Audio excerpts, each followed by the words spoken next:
We're looking at what it's like to be a 21st century parent. The concern with the technology is that the children will become so dependent on the technology that they won't know how to actually do things for themselves. And this was her again. That was John Eberl. You heard from him in our last half hour. He has an 8-year-old daughter, Grace, right here, and he also has a 6-year-old son.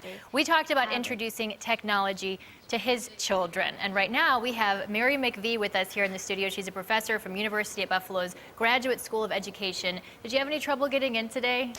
No, I just drove really slow. I'm used to Buffalo, so it's no problem. That's kind of the story this morning. Well, thank you for being here with us. And I want to begin with the newest statistics from this survey that the National Consumers League did. It was of more than 800 parents in 2012, and what it says is since 2012, the prevalence of cell phone use among teens and preteens has nearly doubled, and the average age has gotten even younger. So we want to talk this morning not just about cell phones, but technology in general. I think we can agree there's no magic age, but what are your recommendations with this? Well, I think one of the first things that parents need to think about are what are the types of values that they have around media, and what is their family media plan? That's not something that a lot of us are used to thinking about, but when we introduce technologies into our homes, a lot of times it's much easier to bring them in than it is then to monitor them and set the boundaries and the limits. And any parent who's dealt with that understands that particular issue. So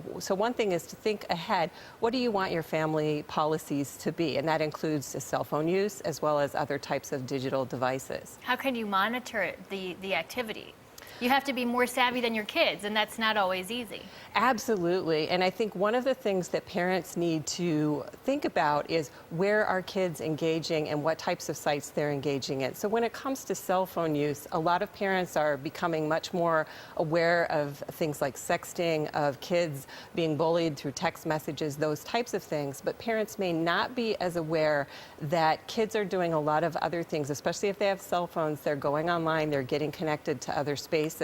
Some 25% of teens say that their cell phone is their primary means of getting on the internet. Which is scary. What about low-tech phones, real quick?